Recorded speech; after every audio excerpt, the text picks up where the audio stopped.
With using heat guns in candle making, it seems like people either love it or hate it. In this video, I'll be showing you a few ways of how I use my heat gun in candle making. Subscribe and hit the bell if you're a budding candle maker looking to start and grow your own business. You can also follow me on Instagram at Luna London Candles, or if you'd like to check out my Instagram page specifically for helping small businesses, you can follow me at the Small Biz Directive. Hey everyone, welcome back. My name is Ashani and I'm the creator of Luna London, a home fragrance company. On this channel, we talk about candle making and selling candles online. So if this is the first time that you're thinking, how can a heat gun or a piece of equipment be a love or hate thing?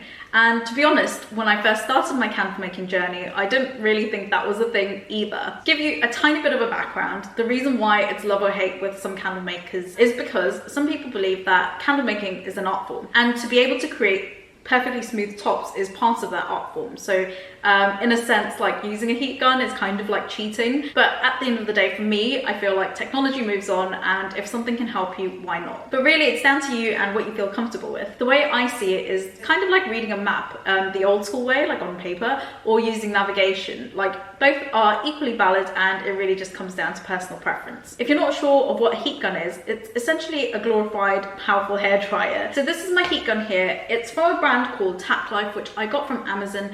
I will link it down below, or if I find something similar, if it's not available, I'll link that one down below. With this heat gun, there are two things that you would need to consider. So the first thing is you have a variable speed, so the speed at which the air comes out, and my one has 3 settings. So 1, 2, and 3. The other setting you would want to focus on is the heat setting. Well, it's the only other setting that there is. And if I remember correctly, the variation in my specific model is between 50 degrees and 600 degrees. So it can go very hot.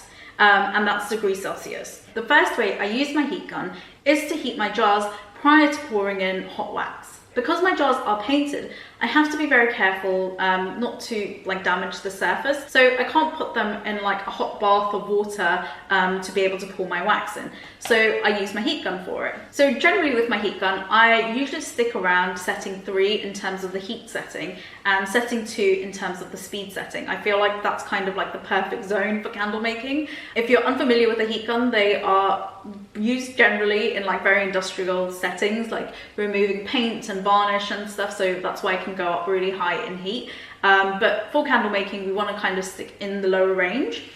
And how I would do this, so let me just put this to setting 3, and I would go in speed 2.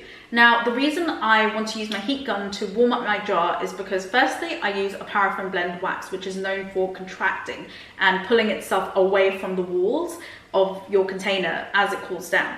The second thing is I use painted jars, which need to be handled quite carefully because they can get damaged, and I find like a heat gun is a good way of doing it. So what I would do is basically take my heat gun and aim the airflow to the sides of the container but on the inside. What I want to do is avoid, my wicks are pre-waxed, and if I kind of aim the flow at my wicks, you will basically melt off the wax off the wick. And you don't want to do this because that wax really helps your wick stay stable. So if you melt off all that wax, when the candle is burning, your wick can tend to move around. So you definitely want to keep the heat flow away from your wick. So I would just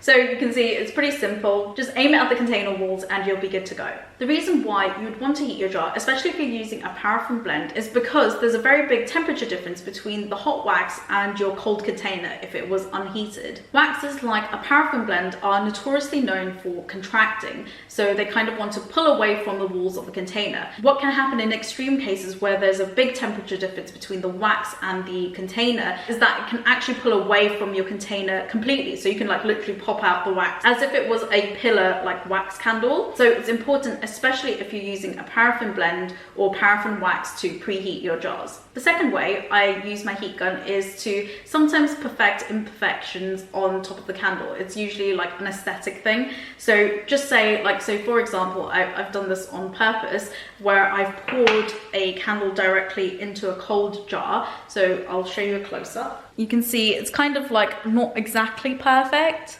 It's not the end of the world, but I want it to look like, you know, completely flat, and I could fix that with the double pour, or you can use a heat gun alternatively.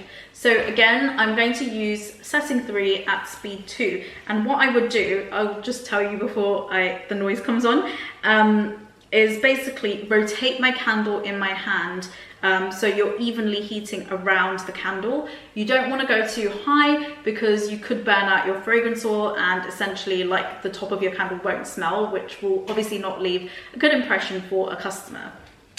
So one thing I would say is, if you're going to finish off your tops with a heat gun, be careful, because you can actually get carpal tunnel using a heat gun. Like, I feel like my hands sometimes, like, I don't like doing it too often. It's just really if I'm in a jam and I need to do it. But basically, because of the vibration, it can like make your hand feel funny and a bit tingly. So just be wary in using it and take regular breaks. The final way I use my heat gun is basically to clean up.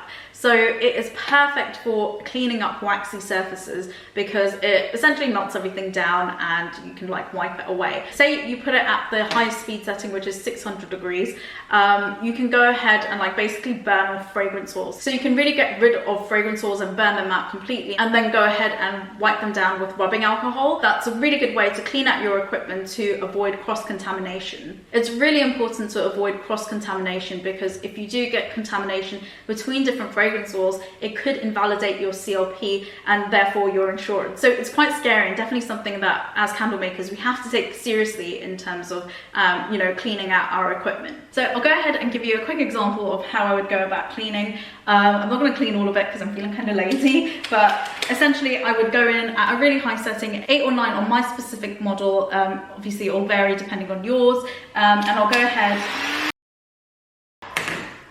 and take my rubbing alcohol. You kind of have to go quick just to make sure it doesn't solidify again, and then I will go and wipe it down.